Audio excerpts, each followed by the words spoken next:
नमस्कार। स्वागत है आपका उत्कर्ष क्लासेज की इस ऑनलाइन क्लास में। दोस्तों, आज हम बात करने जा रहे हैं एक बहुत ही खूबसूरत बिंदु जो आपके चाहे स्थानीय या अधीनस्थ बोर्ड की परीक्षाओं के संदर्भ से हो या केंद्र सरकार की किसी परीक्षा के संदर्भ से हो। आप इसको दिल्ली बोर्ड के एग्ज़ाम से भी संबंध सकते हैं, इसका राजस्थान बोर्ड से भी संबंध है। इसी बिंदु का आपके यूपी, एमपी और हरियाणा के स्थानीय परीक्षाओं से भी संबंध है। साथ ही साथ कक्षा 8वीं से लेकर के आप हिंदी विषय में कितने भी उच्च स्तर तक पहुंच जाएं, हर स्तर पर आप इस बिंदु को पढ़ेंगे। इस बिंदु को पढ़ते हैं, इस बिंदु को पढ़ते आए हैं। आपके केंद्र सरकार की कोई परीक्षा है या राज्य सरकार की कोई परीक्षा है, सभी परीक्षाओं में आपके स्थानीय बोर्ड में जैसे रीट हो, पटवार हो, आने वाले समय की रीट परीक्षाएं हों, आने वाले समय की पटवार भर्ती परीक्षाएं हों, जितनी भी 2019 में 2020 में सभी के सभी घोषित भर्तियां, घोषित होने वाली भर्तियां, इन सब में इस बिंदु का बहुत ही अच्छा महत्व है। तो आज हम जो बिंदु शुरू करने जा रहे हैं वह है उपसर्ग और प्रत्यय। अब इस उपसर्ग और प्रत्यय को मैं एक साथ क्यों ले रहा हूँ, पहले तो यह समझिए। उपसर्ग और प्रत्यय हैं दो अलग अलग बिंदु। ये दोनों अलग है। उपसर्ग अलग बिंदु है और आपका प्रत्यय जो है वह अलग बिंदु है। लेकिन इन दोनों अलग अलग बिंदुओं को हम एक साथ क्यों ले रहे हैं, इन्हें हम एक साथ पढ़ेंगे। इसको एक साथ पढ़ने की वजह क्या है, पहले वह जान लीजिए। देखो, एक चीज होती है शब्द संरचना की इकाई। क्या होती है दोस्तों? शब्द संरचना की इकाई। मेरे कहने का आशय यह हुआ कि अगर आपको कह दिया जाए कि हमें एक नया शब्द बनाना है, मेरे कहने का आशय यह हुआ कि हमें हिंदी में यदि नए शब्द का निर्माण करना है तो हम शब्द संरचना की इकाई का सहारा लेते हैं। और शब्द संरचना की इकाइयाँ पूछी जाएं तो इनकी संख्या कितनी होती है दोस्तों? 4। कितनी होती है? 4। मेरे कहने का आशय यह हुआ कि हिंदी में शब्द संरचना की 4 इकाइयाँ हैं। अर्थात हम हिंदी में 4 प्रकार से नए शब्द बना सकते हैं। अब वो 4 तरीके कौन कौन से हैं, 4 इकाइयाँ कौन कौन सी है, मैं पहले उनके नामों से परिचित करा रहा हूँ। उसके पश्चात हम इस बिंदु की वार्ता करेंगे। तो देखो, सबसे पहली जो शब्द संरचना की इकाई आती है दोस्तों, वह होती है आपके क्या? संधि। शब्द संरचना की पहली इकाई क्या है दोस्तों? संधि। दूसरी इकाई की बात की जाए तो वह क्या है? समास। क्या है? समास। तीसरी इकाई अगर आपसे पूछ ली जाए तो वह क्या होती है? उपसर्ग। और चौथी इकाई में आता है आपके प्रत्यय। कहने का मतलब यह हुआ कि ये 4 तरीके जो मैंने आपके समक्ष उपस्थित किए हैं, ये 4 तरीके जो आपके समक्ष आपको जो दृश्य पटल पर दिखाई दे रहे हैं, ये चारों इकाइयाँ वे हैं जिनसे आप नए शब्द बना सकते हैं। कहने का आशय यह हुआ कि आप संधि की सहायता से नया शब्द बना सकते हैं, समास की सहायता से नया शब्द बना सकते हैं, उपसर्ग और प्रत्यय की सहायता से भी नया शब्द बना सकते हैं। अब बात आती है कि इन 4 इकाइयों में देखो, संधि जो होता है वह वर्ण पर आधारित बिंदु है। अर्थात जैसे ही हमने पूर्व कक्षाओं में वर्ण पढ़ा तो वर्ण पर निर्भर करने वाला पूरा बिंदु हमने संधि पढ़ ली। उसके बाद हम बात करें समास की, तो जो समास है वह शब्द पर आधारित बिंदु है। किस पर आधारित बिंदु है? शब्द पर आधारित बिंदु है। लेकिन अब उपसर्ग और प्रत्यय की बात की जाए तो यह वर्ण शब्द दोनों पर आधारित बिंदु है। ये दोनों किस पर आधारित हैं? दोनों पर आधारित बिंदु हैं। अर्थात मेरे कहने का आशय यह है कि यदि आपको उपसर्ग और प्रत्यय पढ़ना हो तो आपको वर्ण का भी पता होना चाहिए, आपको शब्द का भी पता होना चाहिए, या मैं कहूँ आपको संधि और समास दोनों का पता होना चाहिए। उसके पश्चात ही या तत्पश्चात ही आप इस बिंदु को पकड़ पाएंगे। अब जो शब्द संरचना की ऊपर जो 2 इकाइयाँ हैं, इन दोनों इकाइयों का स्वतंत्र अस्तित्व है, लेकिन उपसर्ग और प्रत्यय को हम तुलनात्मक रूप से पढ़ सकते हैं। क्यों पढ़ते हैं तुलनात्मक रूप से, पहले इसका कारण जानेंगे। देखो, उपसर्ग और जो प्रत्यय होते हैं, उपसर्ग और प्रत्यय जो होते हैं, आप इसको इस तरीके से समझिए। उपसर्ग और प्रत्यय एक ऐसी चीज़ का नाम है जैसे कि चीनी और नमक।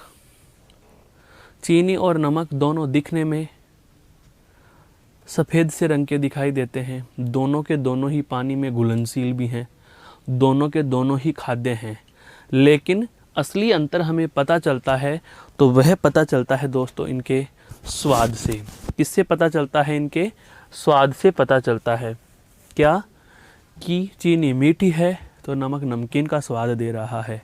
वही वाली स्थिति यहाँ आ रही है कि उपसर्ग और प्रत्यय दोनों के दोनों ही ये क्या हैं? ये शब्द परिवर्तन की इकाइयाँ हैं। क्या हैं दोस्तों? ये शब्द परिवर्तन की इकाई। अब ये दोनों जो शब्द परिवर्तन की इकाइयाँ हैं, ये शब्द में बदलाव कैसे करती हैं, तो वो समझो, इनकी भूमिका समझिए, फिर हम इनका तुलनात्मक अध्ययन आरंभ करेंगे। मान लीजिए मेरे पास यह कोई एक शब्द है। यह क्या है दोस्तों? कोई शब्द है। आपसे कहा जाए कि इसमें एक नया शब्द और जोड़िए, या इस शब्द को किसी अन्य शब्द में जोड़िए। किसी अन्य शब्द में जोड़ेंगे तो यहाँ अन्य शब्द आप पहले लिखोगे। यदि इसमें कोई अन्य शब्द जोड़ोगे तो अन्य शब्द आप बाद में लिखोगे। समझ में आ रहा है मेरे कहने का आशय क्या हुआ? कि उपसर्ग और प्रत्यय किस प्रकार से जुड़ेंगे किसी भी शब्द में। यदि पूर्व में, यहाँ पर तो हम कौन सी स्थिति ले रहे हैं दोस्तों? तो यहाँ तो कहोगे कि सर यहाँ तो कहाँ जुड़ रहा है? पूर्व में जुड़ रहा है। और इधर की बात की जाए तो यह कहाँ जुड़ा?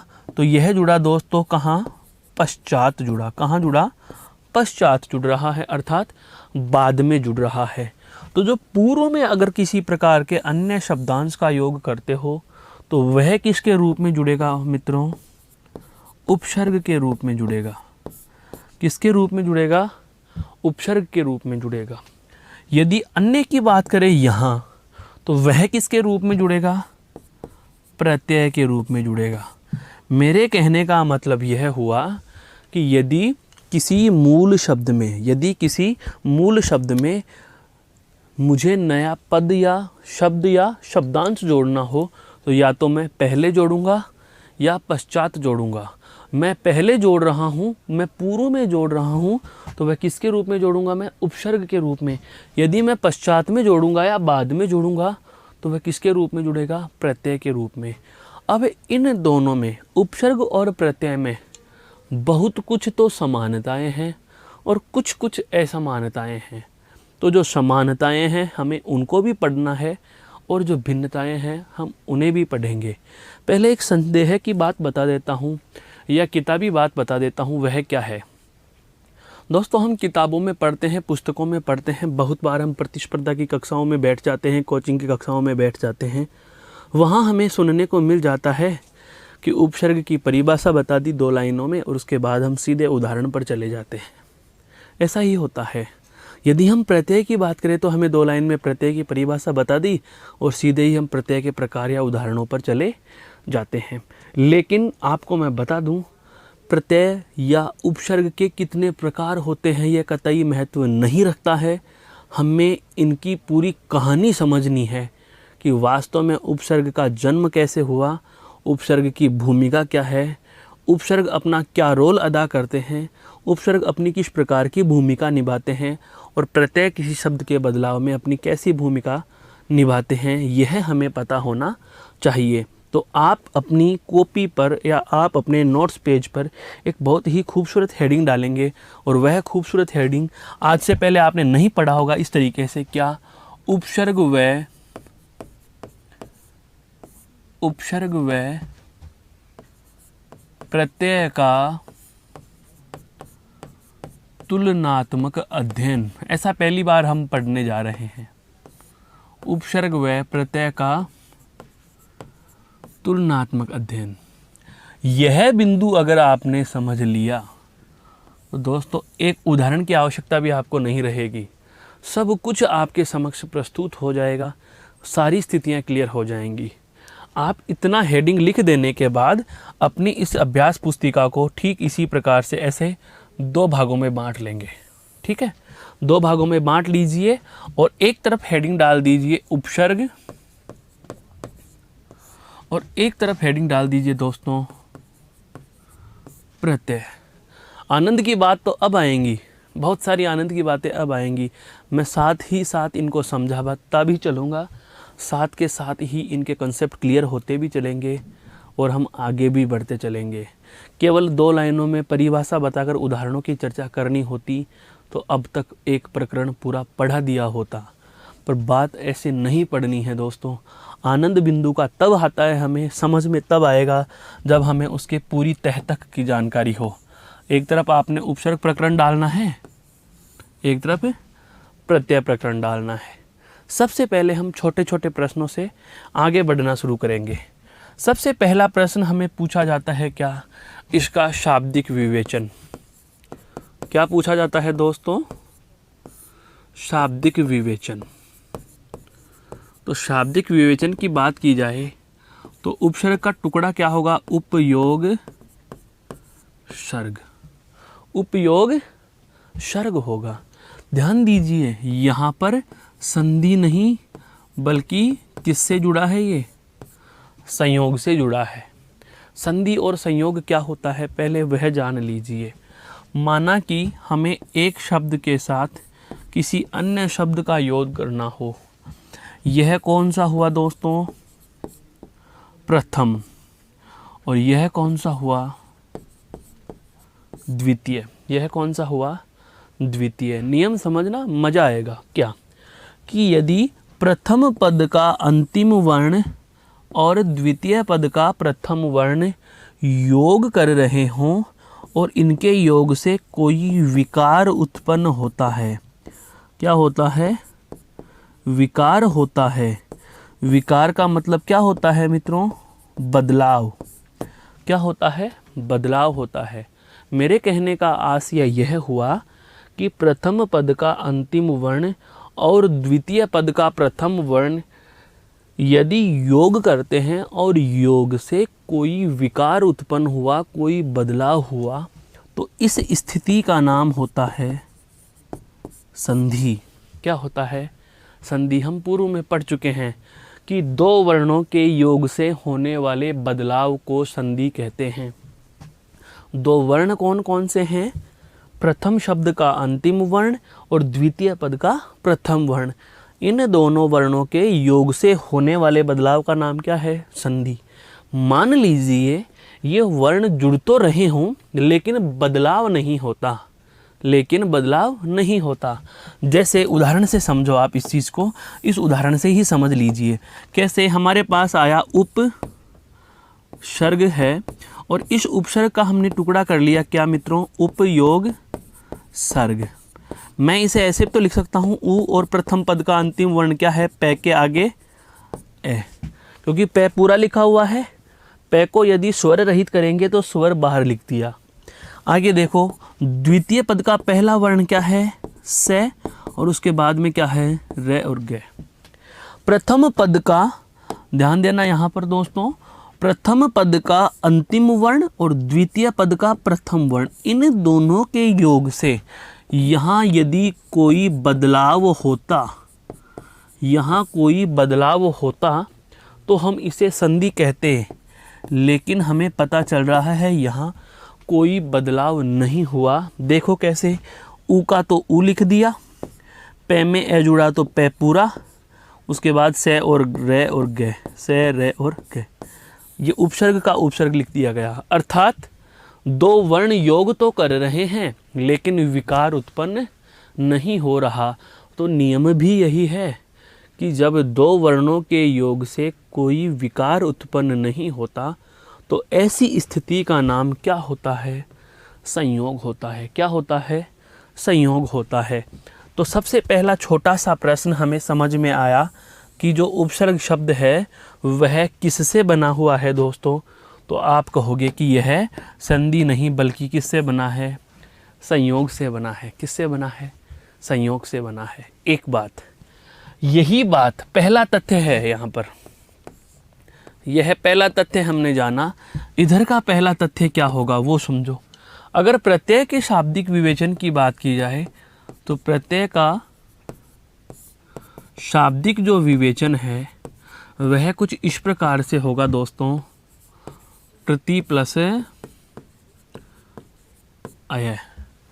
प्रति प्लस अय अर्थात प्रत्यय का यदि आपसे शाब्दिक विवेचन पूछा जाए, शाब्दिक विच्छेद पूछ लिया जाए, तो प्रत्यय का शाब्दिक विच्छेद कैसे होगा? प्रतियोग अय होगा। कैसे होगा? प्रतियोग अय। अब यहाँ जैसे मैंने कहा कि यह संयोग से बना है, दोस्तों ध्यान देना, यह संधि पद है। कैसा पद है? संधि पद है। संधि पद कैसे है इसे भी स्पष्ट करेंगे। संधि पद यह इस तरीके से हुआ, देखो प्रति योग अय हम लिखते हैं तो प्रथम पद का जो अंतिम वर्ण है उसे हम बाहर निकालें तो प्र तय को जैसे ही स्वर रहित किया तो तय में कौन सा स्वर जुड़ा हुआ है? लघु ई। क्या जुड़ा हुआ है? लघु ई। ये लो जी मैंने लिख दिया अलग। आगे क्या लिखा हुआ है? ए, और ए के पश्चात क्या लिखा हुआ है? यह।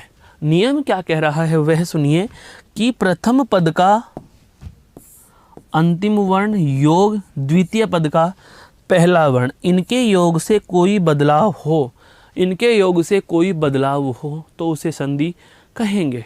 हमें पता चला कि यदि ऋस्व ई या दीर्घ ई या ऋस्व उ या दीर्घ उ या री के पश्चात कोई असमान स्वर का योग हो तो ये क्रमशः य, व तथा र में बदल जाते हैं।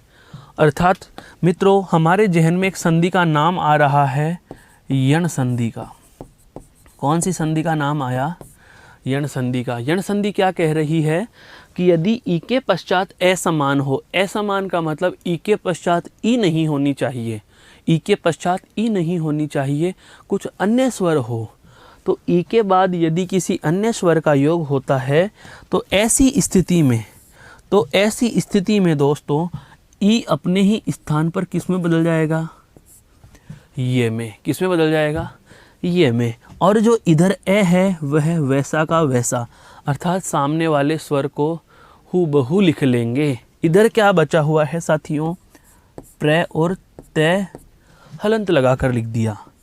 ई का क्या लिख दिया? ये। ए का ए और आगे ये का ये, आगे ये का ये लिखा हुआ है। अब देखो प्र तय ई का बना लिया ये और ये का लिख दिया, ए का लिख दिया ए। सबको जोड़ो, प्र का तो प्र, तय आधा है। हमने सबसे पहले की कक्षा में जाना था क्या कि यदि कोई व्यंजन वर्ण खड़ी पाई का हो और स्वर रहित हो तो उसकी खड़ी पाई हटा करके उसे आधा लिखा जा सकता है। तो ये देखो ये तय है, इस प्रकार से तो हम इसे पूरा लिखते हैं, इस प्रकार से तो हम इसको पूरा लिखते हैं। लेकिन नियम क्या कह रहा है? खड़ी पाई का वर्ण है, खड़ी पाई हटा करके इसको क्या लिख दिया? आधा। खड़ी पाई हटा करके क्या लिख दिया? आधा। इसके बाद में क्या है? ये। पता चला ये भी हलंत लगा हुआ है अर्थात स्वर रहित है, लेकिन आगे क्या लिखा हुआ है? ए। जब ये में ए जोड़ेंगे तो ये को स्वर प्राप्त हो गया, ये पूरा हो गया। तो ये लो जी ये मैंने पूरा लिख दिया, इन दोनों को जोड़ करके ये को पूरा लिख दिया। और आगे क्या लिखा हुआ है? ये। अर्थात शब्द क्या बना? प्रत्यय। क्या बना दोस्तों? प्रत्यय। ये देखो ये क्या बना? प्रत्यय। तो हम ये कह सकते हैं कि नहीं कि ये किसका उदाहरण है? संधि का। और यदि आपसे संधि पूछ भी ली जाए तो ये लो जी मैंने लिख दिया। कौन सी संधि है दोस्तों? यहाँ यण संधि है। कौन सी संधि है? यण संधि है। तो पहली जो शाब्दिक विवेचन की वार्ता थी वह हमें समझ में आई कि उपसर्ग और प्रत्यय के जो शब्द है वे शब्द किस प्रकार से बने हैं।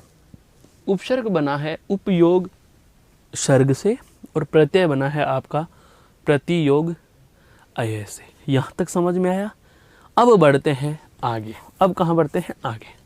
अब दूसरा जो महत्वपूर्ण तथ्य आता है वह आता है इनकी क्या? परिभाषा। दूसरा महत्वपूर्ण तथ्य क्या आएगा दोस्तों? परिभाषा का। तो ध्यान दीजिए, उपसर्ग हो या प्रत्यय हो, एक कॉमन बात बता रहा हूँ। इनकी परिभाषाओं में हम लिखते हैं क्या? वे शब्दांश। अब यहाँ पर से समझना आरंभ कर दीजिए। मैंने इसे क्या कहा है दोस्तों? शब्दांश कहा है, शब्द नहीं कहा है। क्यों नहीं कहा? यह जान लीजिए, यह जान लीजिए।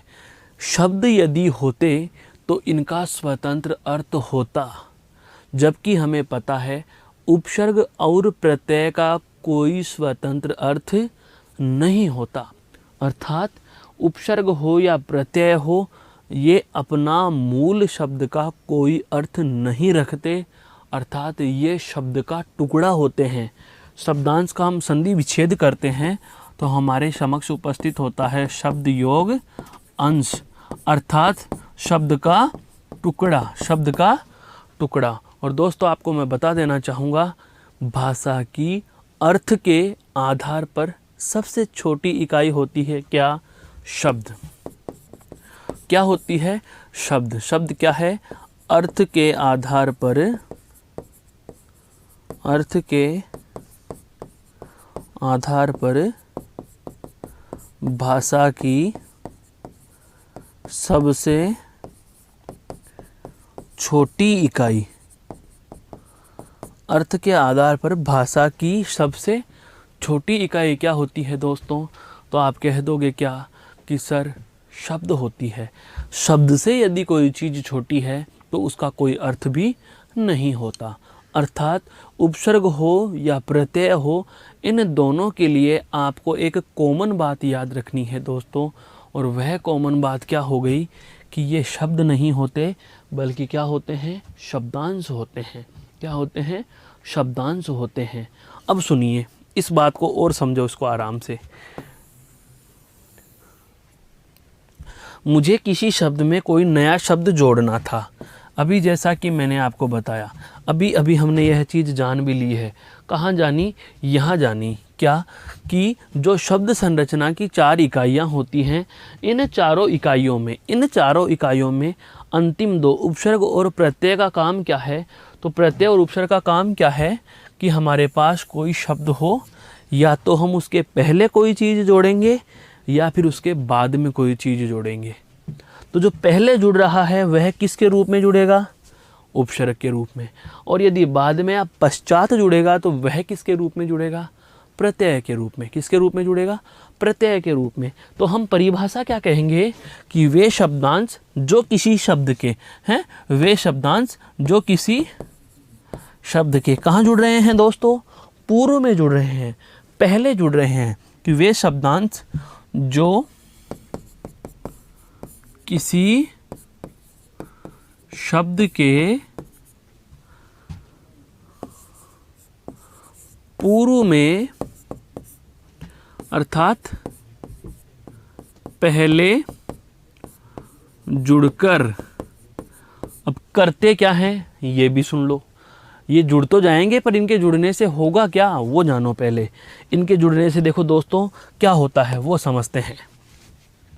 मान लीजिए एक शब्द है हार, जो पर्यायवाची शब्द किसका हुआ? पराजय का। किसका पर्यायवाची है? पराजय का। अब उपसर्ग देखना इसमें क्या क्या करिश्मा उत्पन्न कर देते हैं। मेरे पास एक शब्द है कौन सा?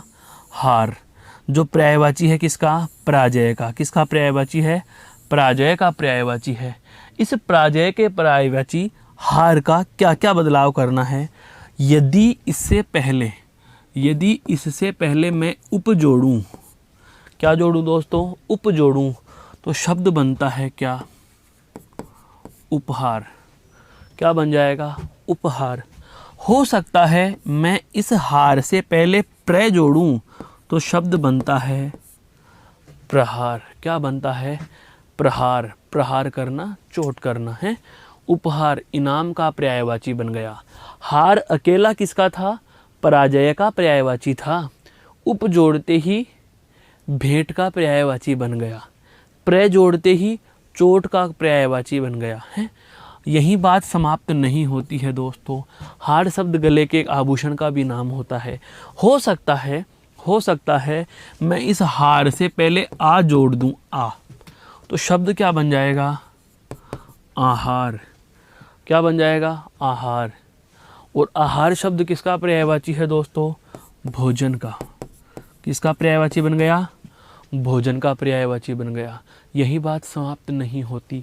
हो सकता है मैं इससे पहले क्या जोड़ दूं? प्रति जोड़ दूं। क्या जोड़ दूं? प्रति जोड़ दूं, प्रति है। और प्रति जोड़ते ही यह क्या बन गया? प्रतिहार। क्या बन गया दोस्तों? प्रतिहार। और प्रतिहार का मतलब क्या होता है? द्वारपाल, चौकीदार जिसको आप कहते हो। शब्द क्या बन गया? प्रतिहार बन गया। प्रतिहार। कहने का मतलब यह हुआ कि हार शब्द में, एक अकेले हार शब्द में मैंने क्या क्या जोड़ा? उप जोड़ा, प्र जोड़ा, प्रति का योग किया, आ का योग किया। और बात यही समाप्त नहीं हुई। सपोज करिए, मान लीजिए इसमें वी जोड़ें तो शब्द क्या बना? विहार। क्या बना? विहार बना। क्या बना? विहार।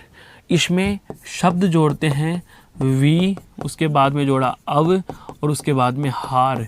इन तीनों के मिलने से दोस्तों बनता है क्या? व्यवहार। क्या बनता है? व्यवहार। कहने का मतलब यह हुआ कि जो एक हार शब्द था, इसमें अलग अलग हमने परिवर्तित करके बदल कर उपसर्गों का प्रयोग किया। और जैसे जैसे हम उपसर्ग बदलते गए वैसे वैसे इस शब्द के अर्थ में परिवर्तन होता रहा। सार रूप में यह कहा जा सकता है कि उपसर्ग ऐसी इकाई होती है जो किसी भी शब्द से पहले जुड़कर उसके अर्थ में परिवर्तन करती है। उसके अर्थ में क्या करती है दोस्तों? परिवर्तन करती है। पर सदैव परिवर्तन करे यह भी जरूरी नहीं। सदैव परिवर्तन करे यह भी जरूरी नहीं। परिवर्तन से मेरा आशय केवल इतना नहीं कि उल्टा अर्थ बना देगा। परिवर्तन से मेरा आशय यह है कि उसके अर्थ को कम भी कर सकता है। उसके अर्थ में उत्पन्न या सौंदर्य, या हम कह सकते हैं उसके अर्थ में श्री वृद्धि भी कर सकता है। उदाहरण के लिए मान लीजिए एक शब्द लिखा हुआ है क्या? सुंदर। क्या लिखा हुआ है? सुंदर। यदि हम इस सुंदर शब्द से पहले ए जोड़ते हैं तो यह क्या हुआ? अर्थ बदल जाता है। अर्थ बदल जाता है। ए सुंदर का मतलब अच्छा नहीं है। लेकिन मान लीजिए हम इससे पहले क्या जोड़ दें दोस्तों? अति जोड़ दें। क्या जोड़ दें? अति। और जैसे ही आप अति जोड़ोगे तो शब्द बनेगा अति सुंदर। अब यहाँ अर्थ को बदलना नहीं कहेंगे, यहाँ इसके अर्थ में क्या हो रही है? वृद्धि हो रही है, अर्थात अर्थ बढ़ जाता है। वृद्धि कर दी इसने कि सुंदरता कितनी है? ज़्यादा है। सुंदरता कितनी है? ज़्यादा है। मेरे कहने का आशय यह हुआ मेरे साथियों कि उपसर्ग ऐसी इकाई है जो जरूरी नहीं कि किसी शब्द के साथ जुड़कर या किसी शब्द के पहले जुड़कर उसके अर्थ को सदैव बदले ही। इतना कहना पर्याप्त नहीं होगा। आपको उपसर्ग के संबंध में यह बात भी सहर्ष स्वीकारनी होगी कि उपसर्ग मान लिया अर्थ बदलते हैं, लेकिन अर्थ बदलने के साथ साथ ये अर्थ को बढ़ाते भी हैं। अब आप कहोगे कि सर अर्थ बदल भी रहे हैं, अर्थ में परिवर्तन कर रहे हैं, अर्थ में चमत्कार उत्पन्न कर रहे हैं, अर्थ को बढ़ा रहे हैं, तो इन सब परिवर्तनों, इन सब बदलावों के लिए हम एक कॉमन शब्द काम में लें तो मैं ये कह सकता हूँ कि नहीं कि चाहे भाई अर्थ बढ़ा हो, चाहे परिवर्तन हुआ हो, चाहे घटा हो, चाहे उसमें वृद्धि हुई हो, अर्थ पर प्रभाव तो पड़ा। अर्थ पर प्रभाव तो पड़ा। तो हम परिभाषा में क्या लिख देंगे, तो परिभाषा में हमारे पास एक कॉमन शब्द आ गया, क्या कि उपसर्ग वे शब्दांश होते हैं जो किसी शब्द के पूर्व में जुड़कर या पहले जुड़कर उसके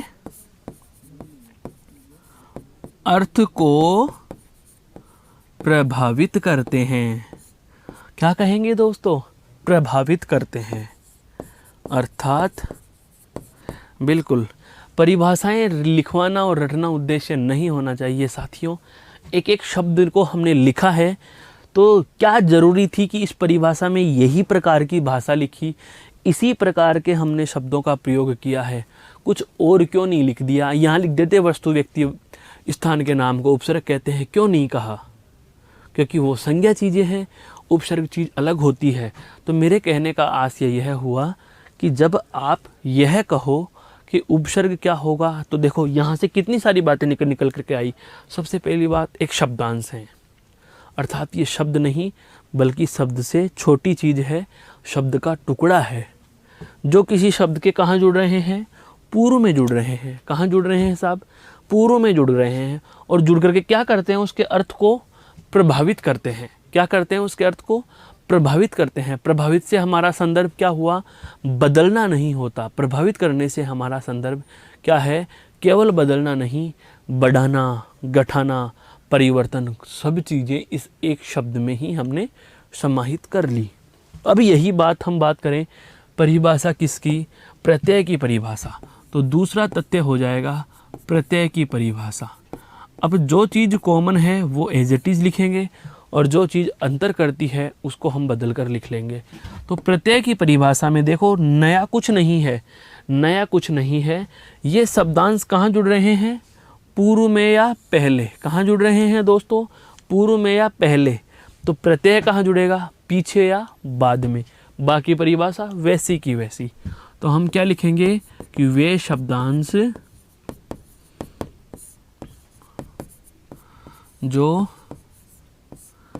किसी शब्द के बाद में, बाद में या पीछे जुड़कर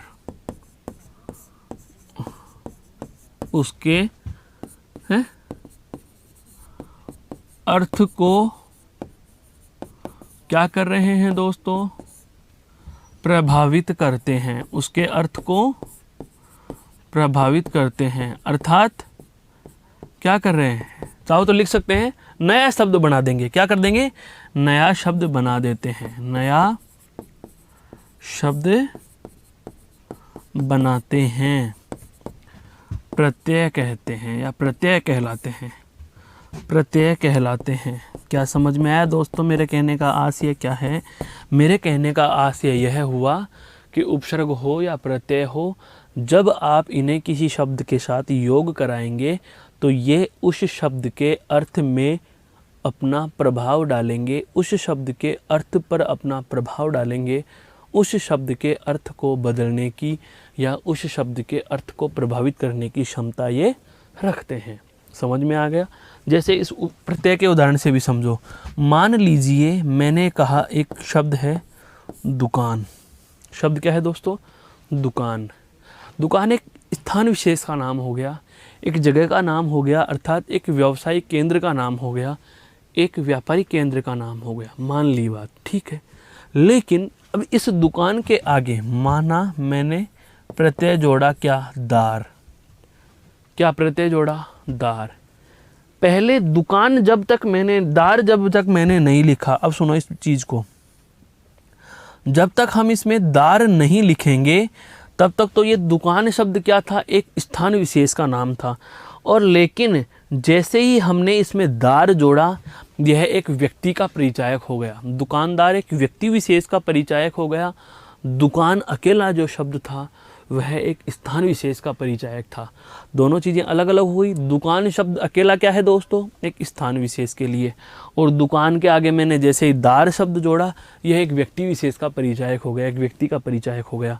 तो जाहिर सी बात हम कह सकते हैं कि उसके अर्थ को प्रभावित किया है या एक नया शब्द बन गया, स्थान से व्यक्ति, स्थानवाचक से व्यक्तिवाचक पे आ गया, स्थानवाचक से यह प्राणी सूचक में आ गया। मेरे कहने का आशय यही था कि उपसर्ग हो या प्रत्यय, उपसर्ग पहले प्रत्यय बाद में, तो उपसर्ग और प्रत्यय दोनों के दोनों ही किसी शब्द के पहले या बाद में जुड़कर उसके अर्थ को प्रभावित करते हैं, उसके अर्थ में बदलाव लाने की कोशिश करते हैं। यहाँ तक की बात आपको किताबों में परिभाषा के रूप में लिखी मिलती है, लेकिन हमने केवल परिभाषा ही नहीं जानी, इससे संबंधित कुछ अन्य जो छुपे हुए पहलू थे उन पर भी चर्चा की। अब मैं वो बातें बताने जा रहा हूँ, अब हम बातें वो पढ़ेंगे जो हमारी किताबों में भी हमें नदारद मिलती हैं, बहुत कम, यत्र तत्र या कहें यदा कदा हमारे कानों में बात पड़ जाती है तो समझ में नहीं आती, या कहीं हमें पढ़ने को एक किस्मत से लिखने को मिल गया तो हमारे जहन में वो बातें उतर नहीं पाती। हम उन बातों पर अब प्रकाश डालने वाले हैं जो उपसर्ग और प्रत्यय से संबंधित हैं और अति महत्वपूर्ण हैं। तो चलते हैं आगे। देखो क्या दो बातें पता चली, पहली क्या, शाब्दिक विवेचन, दूसरा हमने क्या जान लिया दोस्तों, इनकी परिभाषा, दूसरी क्या जान लिया हमने, इनकी परिभाषा। अब मैं चलता हूँ तीसरे तथ्य पर। कहाँ चलते हैं, तीसरे तथ्य पर। तीसरा तथ्य क्या है, ये शब्द नहीं बल्कि शब्दांश हैं, ये शब्द नहीं शब्दांश होते हैं। यह बातें लिखनी जरूरी हैं दोस्तों, आप भी साथ में लिखते रहना। ये शब्द नहीं शब्दांश होते हैं। क्यों होते हैं, ये मैंने आपको अभी अभी बताया भी था। अगर शब्द होते तो जाहिर सी बात है इनका अपना अर्थ होता, लेकिन हमें पता है उपसर्ग और प्रत्यय दोनों का ही अपना कोई अर्थ नहीं होता। ये शब्द के टुकड़े हैं, शब्द नहीं होते। शब्द तो ये जब टुकड़े किसी अन्य शब्द के साथ जुड़ेंगे तब बनेगा, अर्थात ये स्वयं क्या होते हैं, शब्दांश होते हैं। ये शब्द नहीं बल्कि क्या होते हैं, शब्दांश होते हैं। और यही बात इधर भी लागू होती है, ये भी शब्द नहीं शब्दांश होते हैं।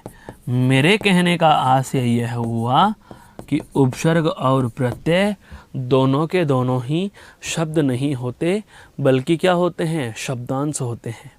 तो दोस्तों इसी से जुड़ती हुई चौथी बात हमारे जहन में आ गई, क्या, कि अगर ये शब्द नहीं तो जाहिर सी बात है इनका अर्थ भी नहीं होता।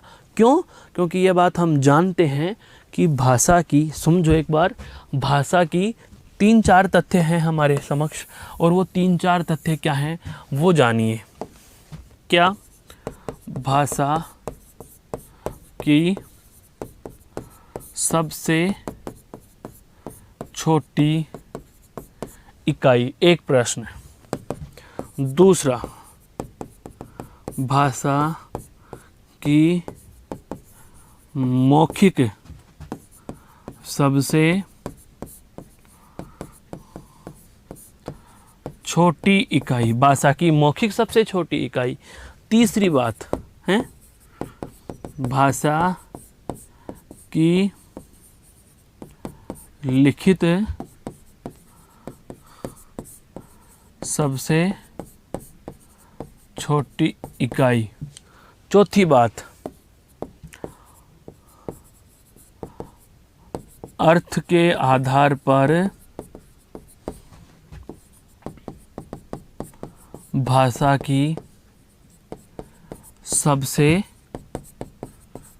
छोटी इकाई, अर्थ के आधार पर भाषा की सबसे छोटी इकाई। पांचवी बात क्या, भाव, अर्थात भावार्थ के आधार पर, भावार्थ के आधार पर भाषा की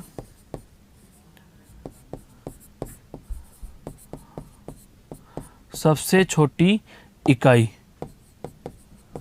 भाषा की सबसे छोटी इकाई। दोस्तों कुछ स्टेटमेंट मैंने लिखे हैं, ये एग्जैक्टिव परीक्षा में प्रश्न पूछ लिए जाते हैं। बहुत बार मेरे विद्वान साथियों आपको ऐसे प्रश्नों का सामना करना पड़ा है और पड़ता रहा है। क्या,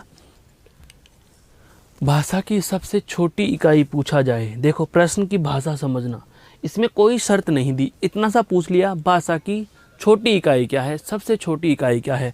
तो दोस्तों भाषा के 3 अंग होते हैं। भाषा के अंग पूछे तो कितने हो गए, 3। कौन कौन से होते हैं, वर्ण, शब्द और वाक्य। वर्ण, शब्द और वाक्य, अर्थात भाषा के जो 3 अंग हैं उनमें सबसे पहला कौन सा है, वर्ण। तो इनमें सबसे छोटा भी कौन हुआ, वर्ण। पहला प्रश्न, भाषा की सबसे छोटी इकाई। तो बेसिक सा प्रश्न है, सीधा सा जवाब क्या होगा, वर्ण होगा। इससे भ्रमित करने वाला एक जवाब मिलता है हमें, ध्वनि। क्या मिलता है, ध्वनि। दोस्तों ध्वनि जवाब कब करना, जब आपको प्रश्न में क्या मिले, मौखिक मिले। क्या मिले, मौखिक। प्रश्न यदि कुछ इस प्रकार से हो कि मौखिक रूप में भाषा की सबसे छोटी इकाई क्या है, या भाषा की मौखिक सबसे छोटी इकाई क्या है, तो इस स्थिति में आपका जवाब क्या होगा, ध्वनि होगा। क्या होगा, ध्वनि होगा। अगर मौखिक शब्द आपको नहीं मिलता तो हर स्थिति में, ध्यान रखना, हर स्थिति में आपका जवाब इन तीनों में से कोई एक होगा। बिना कोई शर्त दिए सबसे छोटी पूछे तो वर्ण, मौखिक पूछे तो ध्वनि, भाषा की लिखित पूछे तो, क्योंकि ध्वनि का लिखित रूप ही क्या कहलाता है, वर्ण कहलाता है। तो मौखिक सबसे छोटा कौन है, ध्वनि है। तो जाहिर सी बात है ध्वनि का लिखित रूप क्या कहलाएगा, वर्ण कहलाएगा। अर्थात लिखित रूप में सबसे छोटी पूछे तो हमारा जवाब क्या होगा, वर्ण होगा। क्या होगा, वर्ण होगा। लेकिन अगर आपसे प्रश्न पूछ लिया जाता है कि अर्थ के आधार पर, अर्थात भाषा के इन तीनों अंगों में से ऐसी चीज़ बताइए जिसका अर्थ निकलता हो और सबसे छोटी हो, तो दोस्तों ध्यान दीजिए, वर्ण का कोई अर्थ नहीं होता। शब्द का अर्थ होता है और वाक्य का भी अर्थ होता है। तो इन दोनों में छोटा कौन हुआ, तो इन दोनों में छोटा कौन हुआ दोस्तों, शब्द। कौन हुआ, शब्द। तो आप यह कह सकते हो कि अर्थ के आधार पर भाषा की सबसे छोटी इकाई क्या हो जाएगी, तो आपका जवाब होगा शब्द होगी। क्या होगी दोस्तों, शब्द। मेरे कहने का आशय यही हुआ कि अर्थ के आधार पर भाषा की सबसे छोटी इकाई क्या होती है, शब्द। अगर आपसे प्रश्न पूछा जाता है भाव या भावार्थ के आधार पर, भाव या भावार्थ के आधार पर सबसे छोटी इकाई क्या होती है, तो उस स्थिति में आपको क्या कहना है, वाक्य कहना है। क्या कहना है, वाक्य। अब ध्यान दीजिए हमारे तथ्य पर। हमारा तथ्य कुछ इस प्रकार से था कि यदि उपसर्ग और प्रत्यय शब्द नहीं बल्कि शब्द के टुकड़े होते हैं, अर्थात वो शब्द से भी छोटे होते हैं, तो जाहिर सी बात है अर्थ उनका होगा या नहीं होगा, क्योंकि अर्थ के आधार पर सबसे छोटा कौन हुआ, शब्द हुआ। अर्थ के आधार पर सबसे छोटा कौन हुआ दोस्तों, शब्द हुआ। इसका मतलब यह हुआ कि यदि कोई चीज़ शब्द से छोटी है तो उसका कोई अर्थ नहीं है। ऐसी छोटी से छोटी चीज़ जिसका अर्थ होता है उसे हम शब्द कहते हैं। यदि कोई चीज़ शब्द से छोटी है तो उसका कोई अर्थ भी नहीं होगा। और यहाँ इधर देखिए आपने क्या लिखा, ये शब्द नहीं बल्कि शब्द के अंश हैं। ये शब्द नहीं बल्कि शब्द के अंश होते हैं, अर्थात शब्द का टुकड़ा होते हैं। और शब्द का टुकड़ा है तो जाहिर सी बात है शब्द से छोटे हैं, शब्द से छोटे हैं। और अगर शब्द से छोटे हैं तो इनका कोई अर्थ भी नहीं होता, अर्थात इनका कोई अर्थ भी नहीं होता। स्वतंत्र रूप से कह सकते हो आप, क्या इनका स्वतंत्र अर्थ नहीं होता, इनका स्वतंत्र अर्थ नहीं होता। दोस्तों बहुत अच्छी बात है ये, इनका स्वतंत्र अर्थ नहीं होता। और यही बात हम यहाँ भी लिख देंगे, क्या, कि इनका भी स्वतंत्र अर्थ नहीं होता, इनका भी स्वतंत्र अर्थ नहीं होता। बहुत अच्छी अच्छी बातें पता चल रही हैं। स्वतंत्र अर्थ नहीं होता। मेरे कहने का आशय यही हुआ है कि उपसर्ग हो या प्रत्यय हो, अब तक हमने 4 चीज़ें जान ली, 4 दोनों की, अर्थात 8 चीज़ें जान ली। क्या क्या, शाब्दिक विवेचन क्या होगा, अर्थात ये शब्द कैसे बने, पता चला उपसर्ग जो है वह आपका संयोग से बना पद है उपसर्ग तो क्या है दोस्तों, संयोग से बना पद है। और जो आपका प्रत्यय है वह किससे बना है दोस्तों, वह संधि से बना पद है। संधि भी कौन सी, यण संधि। दूसरी महत्वपूर्ण बात, ये शब्दांश पूर्व में जुड़कर अर्थ को प्रभावित करते हैं, ये शब्दांश पीछे अर्थात बाद में या पीछे जुड़कर उसके अर्थ को प्रभावित करते हैं। तीसरी महत्वपूर्ण बात पता चली, क्या ये शब्द नहीं होते बल्कि क्या होते हैं, शब्दांश होते हैं। और जाहिर सी बात है, जो शब्द नहीं बल्कि शब्दांश होते हैं उनका कोई स्वतंत्र अर्थ भी नहीं होता, इनका स्वतंत्र अर्थ भी नहीं होता। यहाँ तक बात समझ में आई? एक बार इस स्लाइड को गौर से देख लीजिए, फिर हम आगे बात करेंगे दोस्तों।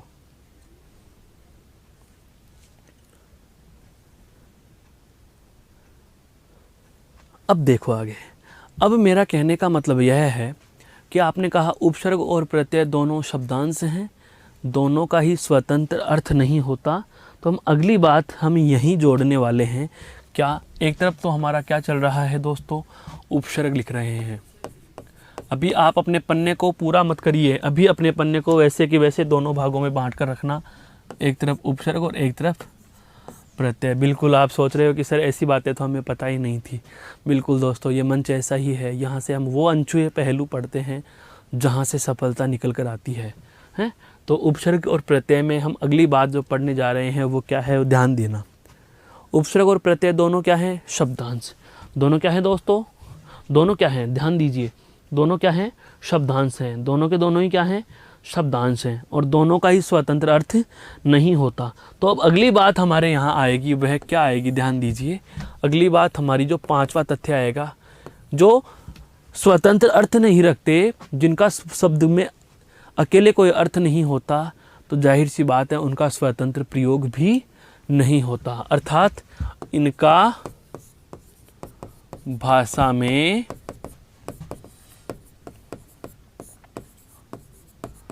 स्वतंत्र प्रयोग भी नहीं होता, इनका भाषा में स्वतंत्र प्रयोग भी नहीं होता। यही पांचवी बात, इनका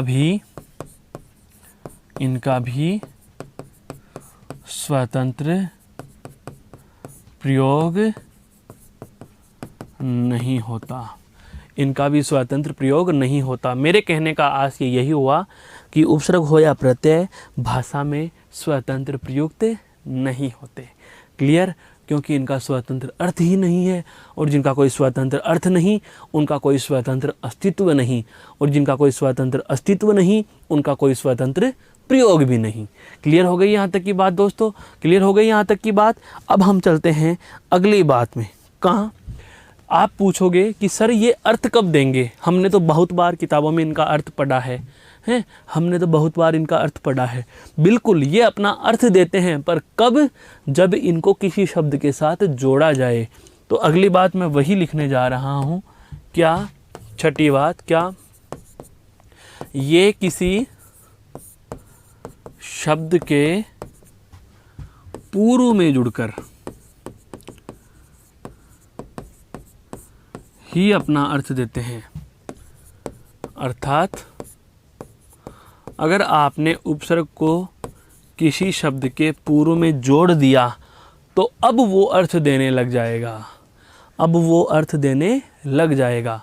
जैसे ही उप का कोई अर्थ नहीं ले रहे, लेकिन हार के साथ उप जोड़ते वो भेंट के अर्थ में प्रयुक्त होने लग गया है। उपहार नया शब्द भेंट के अर्थ में प्रयुक्त होने लग गया। प्रय का शाब्दिक अर्थ हम पूर्व के अर्थ में ले रहे हैं, लेकिन यहाँ पर ध्यान दीजिए, हार के साथ जोड़ते ही वो प्रहार, चोट का अर्थ देने लग गया। किसका अर्थ देने लग गया? चोट का अर्थ देने लग गया। प्रति का मतलब क्या होता है? सामने के अर्थ में लेते हैं, लेकिन हार के साथ जोड़ते ही प्रतिहार एक द्वारपाल चौकीदार का अर्थ देने लग गया। अर्थात उपसर्ग किसी शब्द के पूर्व में जुड़कर ही अपना अर्थ देते हैं। तो जाहिर सी बात है प्रत्यय ये किसी शब्द के बाद जुड़कर ही अर्थवान होते हैं। अर्थवान होते हैं मतलब अपना अर्थ देने लगते हैं। यह बात समझ में आई? पूर्व में जुड़कर अपना अर्थ देगा और ये पश्चात में जुड़कर अपना अर्थ देगा, अर्थात बाद में जुड़कर ही अपना अर्थ देगा। मेरे कहने का आशय यही हुआ कि उपसर्ग को आप पहले जोड़ोगे तो वे अपना अर्थ देने लग जाते हैं, और प्रत्यय को या बाद में जोड़ोगे तो ही ये अपना अर्थ देने लग जाते हैं। अकेले अगर आपने इनको कहीं लिख दिया तो ये अपना कोई अर्थ नहीं देंगे। चलो ठीक है सर, यह बात भी समझ में आ गई कि ये पहले जुड़कर के अर्थ देगा और ये बाद में जुड़कर अर्थ देगा। तो क्या हिंदी में हर किसी शब्द के साथ इनको जोड़ा जा सकता है? बहुत छोटा सा सवाल नहीं है, बहुत बड़ा, बिल्कुल पीसीएस के लेवल का एग्ज़ाम में पूछा जाने वाला प्रश्न है। क्या उपसर्ग और प्रत्यय का योग सभी शब्दों के साथ किया जा सकता है? या मेरे कहने का आशय कुछ इस प्रकार से समझिए कि हिंदी में हर किसी शब्द के साथ उपसर्ग या प्रत्यय जोड़ा जा सकता है या नहीं? बताइए दोस्तों, लगाइए दिमाग। क्या हिंदी के हर किसी शब्द के साथ उपसर्ग या प्रत्यय जोड़ सकते हैं? चुप्पी साधने की ज़रूरत नहीं है, बहुत अच्छे से समझ लीजिए। हिंदी में उपसर्ग और प्रत्यय हम जब जोड़ते हैं तो शब्द में बदलाव होगा या नहीं होगा? बिल्कुल होगा। पता है हमें कि उपसर्ग और प्रत्यय को हम किसी भी शब्द के साथ जोड़ रहे हैं तो ये बदलाव कर रहे हैं। और बदलाव किस में हो सकता है? जो शब्द बदलने की योग्यता रखता हो। अरे भाई, आपके हाथ में एक जगह रुई थमा दी, एक हाथ में पत्थर थमा दिया, आपको कहे दोनों को दबाइए, आप पत्थर वाले हाथ को नहीं दबा सकते। क्यों? क्योंकि पत्थर में दबाए जाने की योग्यताएं नहीं हैं। आप रुई वाले हाथ को दबा सकते हैं। कहने का मतलब यही हुआ, उसी शब्द को बदला जा सकता है जो शब्द अपने आप में परिवर्तित होने की विशेषता रखता हो। हर कोई चीज़ पानी में घुल नहीं सकती क्योंकि उनमें घुलनशील होने का गुण नहीं है। वही वाली बात यहाँ आ रही है दोस्तों कि हर एक शब्द परिवर्तित हो नहीं सकता क्योंकि उनमें परिवर्तन होने का गुण नहीं होता। तो जिनमें परिवर्तन होने का गुण होता है उन्हीं शब्दों को हम परिवर्तित कर सकते हैं, और जिनमें परिवर्तन होने का गुण होता है हिंदी में ऐसे शब्दों को क्या कहा जाता है दोस्तों? ज़रा कमेंट बॉक्स में लिख के बता सकते हैं आप। तो क्या कह सकते हैं? जिन शब्दों में परिवर्तन हो सकता है ऐसे शब्दों को हम विकारी के नाम से जानते हैं। तो जाहिर सी बात है, अब तक मैं किसी शब्द के लिए प्रयोग में ले रहा था। जो हम बात कर रहे थे क्या कि हमारे पास कोई एक शब्द है और जो ये शब्द है इससे पहले तो जुड़ रहा है वह क्या होगा? उपसर्ग, और पश्चात जुड़ रहा है वह क्या होगा? प्रत्यय। वह क्या होगा? प्रत्यय। लेकिन अब हमें पता चल चुका कि उपसर्ग और प्रत्यय किसी भी शब्द के साथ जुड़ेंगे तो उसमें क्या करेंगे? बदलाव। क्या करेंगे दोस्तों? बदलाव। और बदलाव किस में होगा? जिसमें बदलने की योग्यताएं हो, और बदलने की योग्यता कौन से शब्दों में होती है दोस्तों? विकारी में। कौन से शब्दों में होती है? जाहिर सी बात है, विकारी में। तो हम अब ये कह सकते हैं ना कि ये किसी भी शब्द के साथ नहीं बल्कि केवल और केवल किसके साथ जुड़ते हैं दोस्तों? विकारी शब्दों के साथ जुड़ते हैं। समझ में आया? किसके साथ जुड़ते हैं? विकारी शब्दों। बहुत बहुत महत्वपूर्ण तथ्य, अत्यधिक महत्वपूर्ण तथ्य कि उपसर्ग और प्रत्यय का प्रयोग किस प्रकार के शब्दों के साथ किया जा सकता है। तो इसका एक ही जवाब होता है, केवल विकारी शब्दों के साथ किया जा सकता है। जब यह वाली लाइन ध्यान भी रखनी है, याद भी रखनी है। प्रत्यय के जो प्रकार हम पढ़ते हैं, प्रत्यय के जो 2 प्रकार हम पढ़ते हैं, उन दोनों प्रकारों के जो अनेकों प्रकार हम पढ़ते हैं, उन दोनों प्रकारों के मूल में यही बात निकल करके आएगी कि ये केवल विकारी शब्दों के साथ जुड़ेंगे, और इस आधार पर ही उन्हें हम 2 भागों में बांटते हैं। जो हम सदैव से पढ़ते आ रहे हैं कि प्रत्यय के 2 भेद होते हैं। वो 2 भेद इसीलिए होते हैं क्योंकि वे केवल और केवल विकारी शब्दों के साथ जुड़ते हैं। उपसर्ग भी दोस्तों केवल और केवल विकारी शब्दों के साथ जुड़ते हैं। तो हमारा जो तथ्य है यहाँ पर, जो किसी शब्द या किसी शब्द, देखो हर जगह हमने ये लिखा, वे शब्दांश जो किसी शब्द के पूर्व में जुड़कर। तो अब आप इस परिभाषा को अपने जहन में इस तरीके से भी याद रख सकते हो कि वे शब्दांश जो किसी विकारी शब्द के पूर्व में जुड़कर, वे शब्दांश जो किसी विकारी शब्द के पश्चात या बाद में जुड़कर हैं, ये शब्द नहीं बल्कि शब्दांश होते हैं, इनका स्वतंत्र अर्थ नहीं होता, ये किसी शब्द के बाद में जुड़कर ही अपना अर्थ देते हैं। अब यह बात नहीं, बल्कि आप यह कह सकते हो कि ये विकारी शब्द के बाद जुड़ने के पश्चात ही अपना अर्थ देंगे, ये विकारी शब्द के पूर्व में जुड़ने के बाद ही अपना अर्थ देते हैं। तो इतनी सारी बातों का एक ही सार मैं एक लाइन में लिखने वाला हूं दोस्तों। अब देखो मज़ा आएगा उस लाइन में। क्या लिखेंगे हम इस लाइन में? इनका प्रयोग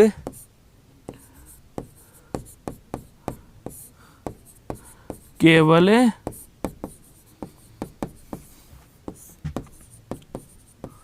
विकारी शब्दों के पूर्व में होता है। बिल्कुल समझ में आया?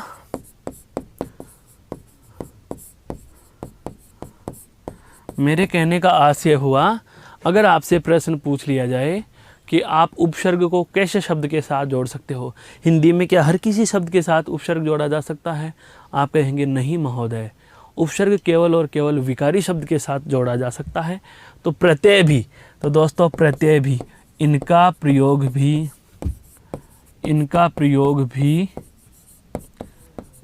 केवल विकारी शब्दों के साथ होता है। इनका प्रयोग भी केवल विकारी शब्दों के साथ होता है। दोनों बातें समझ में आई? कहने का मतलब यह है कि चाहे उपसर्ग के संदर्भ में आपसे पूछे, चाहे प्रत्यय के संदर्भ में पूछे, योग दोनों का यदि पूछ रहा है तो योग का आपके पास केवल एक ही जवाब होना चाहिए, और वह जवाब मैं आपको बता चुका हूँ। क्या? कि इनका प्रयोग कैसे शब्दों के साथ होगा? केवल और केवल विकारी शब्दों के साथ होगा। किसके साथ होगा? विकारी शब्दों के साथ होगा। अब एक मूल भाषा की मैं बात यहाँ और बताना चाहूँगा। बिल्कुल आश्चर्यचकित हो गए आज ये वाली बात सुन करके कि ऐसे उपसर्ग और प्रत्यय हमने कभी नहीं पढ़े। वास्तविकता है दोस्तों, ये किसी किताब में लिखे हुए तथ्य नहीं हैं। ये बार बार बहुत बार सालों से पढ़ने के बाद निष्कर्ष निकाले गए हैं सारे के सारे, जो मैंने आपके समक्ष रख रहा हूँ। ये मान के चलिए ये भानुमति का पिटारा हो गया जो मैंने आपके समक्ष खोल दिया है। अगली बात हम लिखना जा रहे हैं, अगली बात, और वह वाली बात जो आपको हतप्रभ कर देगी। क्या? मान लिया कि उपसर्ग और प्रत्यय शब्दांश हैं और विकारी शब्दों के साथ जोड़े जाते हैं। लेकिन अब मैं एक छोटा सा सवाल पूछूं कि इनको आप खुद को, अर्थात इनको खुद को से मतलब कि क्या है मेरा दोस्तों? इनको खुद को से मतलब मेरा यह है, इनको खुद को से मेरा मतलब यह है कि उपसर्ग और प्रत्यय को आप विकारी की श्रेणी में गिनोगे या अविकारी की श्रेणी में गिनोगे? विकारी की श्रेणी में गिनोगे या अविकारी की श्रेणी में गिनोगे? तो दोस्तों ध्यान रखना, विकारी शब्दों की संख्या यदि आपसे पूछी जाए, हैं विकारी रूप परिवर्तन या बदलाव के आधार पर पढ़ते हैं हम, विकार रूप परिवर्तन या बदलाव के आधार पर शब्दों के प्रकार। विकार रूप परिवर्तन या बदलाव के आधार पर शब्दों के कितने प्रकार माने जाते हैं? दो। एक तो नाम होता है विकारी और एक नाम क्या आता है दोस्तों? अविकारी। एक नाम क्या आता है? विकारी, और एक नाम क्या आता है? अविकारी। विकारी कितने होते हैं? 4। विकारी कितने होते हैं? 4। और अविकारी कितने होते हैं? 4। अविकारी कितने होते हैं? 4 होते हैं। अब 4 विकारी हैं और 4 अविकारी हैं।